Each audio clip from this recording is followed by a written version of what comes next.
ನಮ್ಮ ಪಾರ್ಟಿಯವರಲ್ಲ ನಾನು ಹೇಳ್ತಾರ. ನಾನು ಒಂದೇ ಬೆಳಗ್ಗೆ ನೋಡಿ ನೀವು ಹೇಳ್ತೀರ ನಮ್ಮ BJPಯವರು ಅಂದರೆ ಅದೇನೋ ವಾದ, ಅದು ವಾದ, ಇದು ವಾದ ಅಂತ, ಮನುವಾದ ಅಂತ. ನಾನು ಬೆಳಗ್ಗೆ ಒಂದೇ ಒಂದು ನಿಮಿಷ ಅಷ್ಟೇ ದೇವ್ರ ಮುಂದೆ ನಿಂತ್ಕೊಳೋದು.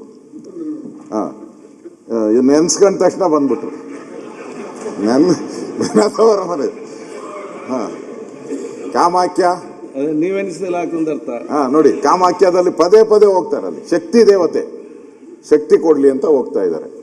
ಇವ್ರು ನೋಡಿದ್ರೆ ಪಕ್ಕದಲ್ಲಿ ಕೂತಿರೋರು ಅವ್ರ ತಂದೆಯವರು ನೀರು ಕುಡಿಸಿ ಅಂತ ಹೇಳಿ ಅವ್ರು ಟ್ರೈನಿಂಗ್ ಕೊಟ್ಟವ್ರೆ. ಅದಕ್ಕೆ ದಯವಿಟ್ಟು ನೀರು ಕುಡಿಸ್ಬೇಕಾದ್ರೆ ಸ್ವಲ್ಪ ಉಪ್ಪು ಖಾರ ಎಲ್ಲ ಹಾಕಿ ಕುಡಿಸಿ ಅಂತ ಸಲಹೆ ಕೊಡ್ತಾ ಇದ್ದೀನಿ ಅಷ್ಟೇ.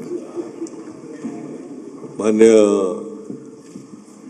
ಅಧ್ಯಕ್ಷರೇ, ವಿರೋಧ ಪಕ್ಷದ ನಾಯಕರು, ನಾನು ದನಕರುಗಳಿಗೆ ನೀರು ಕುಡಿಸಿದ್ದು. ಇವರು ದನನ ಏನೋ ಗೊತ್ತಿಲ್ಲ ನನಗೆ.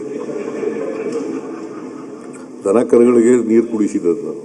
ಪ್ರಾಣಿಗಳಿಗೆ ಮಧ್ಯಾಹ್ನ ಪ್ರಾಣಿಗಳು, ದನಕರುಗಳು ಪ್ರಾಣಿಗಳು. ಇವರು ನೀವು ಕುಡಿದಿದ್ದೀರ? ನೀವು ನೀರು ಕುಡಿಸಿದ್ದೇನ? ನಾನು ಕನಿಷ್ಠ ಪಕ್ಷ ಅಡ್ಮಿಟ್ ಮಾಡ್ಕೊಂಡಿದಾರ ನಮಗೆಲ್ಲ ನೀರು ಕುಡಿಸವ್ರೆ ಅಂತ. ರಾಜಕೀಯ ನೀರನ್ನ ಕುಡಿಸಿರೋದು ಇವ್ರಿಗೆ. ನಾನು ಹೇಳಿದ್ದು ನಿಮ್ ಪಕ್ಕದವರಿಗೆ, ನಾನು ಹೇಳಿದ್ದು ನೀರು ಕುಡಿಸೋದು ಪಕ್ಕದಲ್ಲಿ ಅವರು ನನ್ನ ಕೊಲೀಗ್ ಅವರು ಅವ್ರು ಇರ್ಲಿ.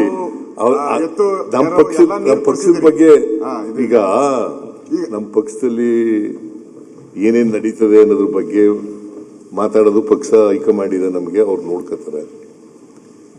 ನೀವು ಕೂತ್ಕಲ್ಲ, ನೀವು ಇನ್ನೊಂದು ಕೂತ್ಕೊಳ್ರಿ. ನಾನು I am not going to yield anymore. ಒಂದ್ಸಾರಿ ಹೇಳಿ ಎದ್ದಿದ್ದಾರೆ, ನಾನು ಓಲಿ ವಿರೋಧ ಪಕ್ಷದ ನಾಯಕರು ಎದ್ದಿದಾರಲ್ಲಪ್ಪ ಅಂದ್ಬಿಟ್ಟು ಸುಮ್ಮನಾಗ್ಬಿಟ್ಟೆ. ಪದೇ ಪದೇ ಹೇಳೋದು ಚೆನ್ನಾಗಿ ಕಾಣಿಸಲ್ಲ.